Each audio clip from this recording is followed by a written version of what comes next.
What's going on, guys? Boominson here, and welcome back to an episode of Loadout. Now, this week I was quite stuck on what to do for quite a while. Recently, I became a huge fan of Metal Gear Solid after playing Metal Gear Solid 3 Snake Eater while on holiday, and I kind of thought I could do something like that. And the best idea I had was to use nothing but a 1911 with a suppressor. The problem is that it's extremely hard to use. Even though I consider myself a good player, I literally couldn't get anything going. So I took a step back, had a look at it, and eventually I came up with the idea of using the oars to represent the boss's gun, which I believe is a Patriot pistol, because they are the same platform. It's the AR-15 platform. Even though the oars is a full size, the Patriot is a smaller one, and they do look pretty much identical. They both have that awesome jump mag as well, and although the boss has a clean barrel guard, the oars does of course have the rails on the front of it. Now, I still kept the 1911, or I didn't really use it. I'll talk about that in a bit. But then I also used C4 to represent C3 from the game. I didn't use another gadget or second gadget. I just wasn't really sure what to go with. And to be honest, this isn't the best loadout I've ever done.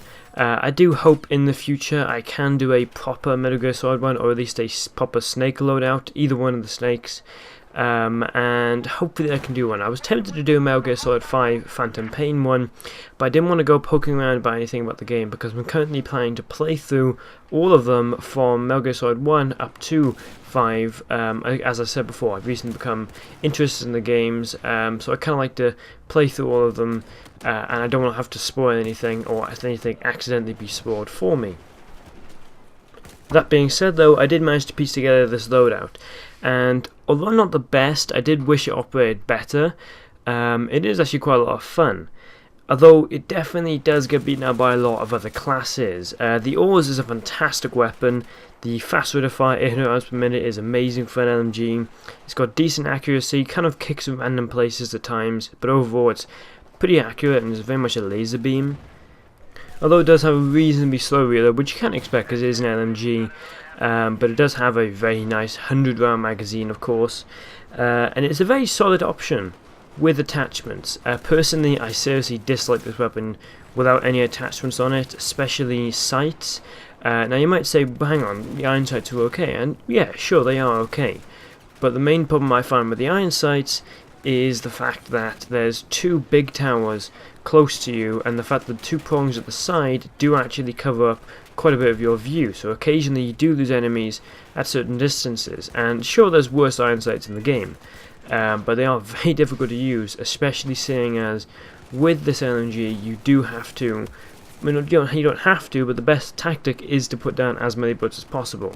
You can see in the few of these clips I did change over to a red dot sight to see if it was me, or in fact, you know, this does actually happen if the iron sights are really that bad, or if I'm just having a bad day. And no, apparently the iron sights do actually have an effect, or seem to have an effect at least. I will be perfectly honest, for most of this loadout I didn't really enjoy doing any of it, which is quite shocking. This is usually my most favourite series because I get to do a little bit of creating, you know, maybe think of a class from a movie or something like that, so it was quite shocking to me. I disliked this one. But it did slowly get better as I started to get more used to the weapon and really start to figure out how I can use it effectively.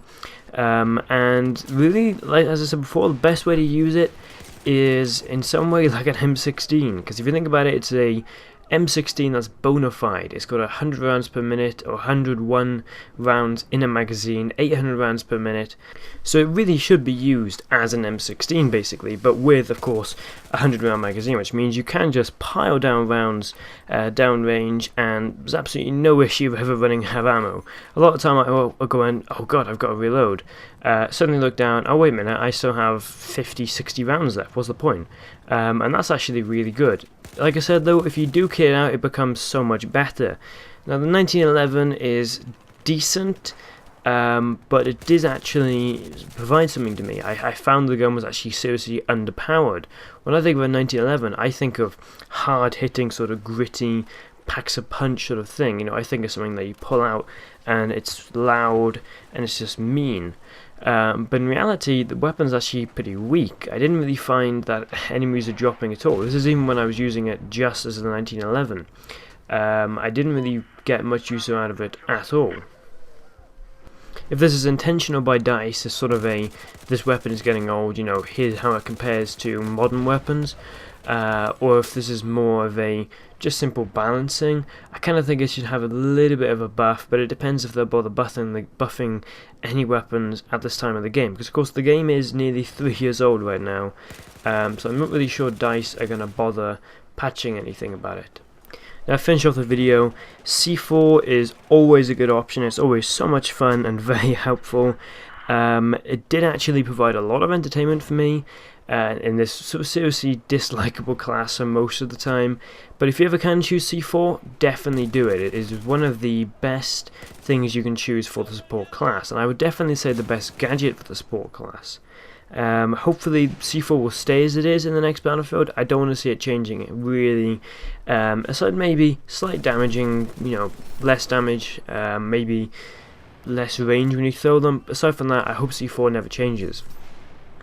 Now, with the poor iron sights on the yours, it did get me thinking, is there any point of using iron sights for any gun in the game? And honestly, there isn't really. In games like Call of Duty, you can choose iron sights, in which case it saves a slot for the Pick 12 system, and if you choose a sight, then you lose out on another attachment you could have. In Battlefield, there is nothing like that. Simply put, there is no point of using iron sights. They are absolutely obsolete. So it's quite weird that there hasn't been anything like that.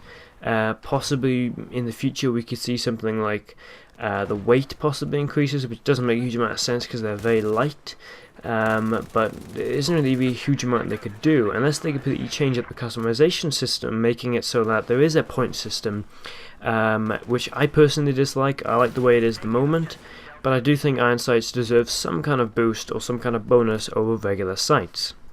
Now, honestly, this loadout is one you definitely don't want to use, and I kind of hope the next time we do one of these is much more fun.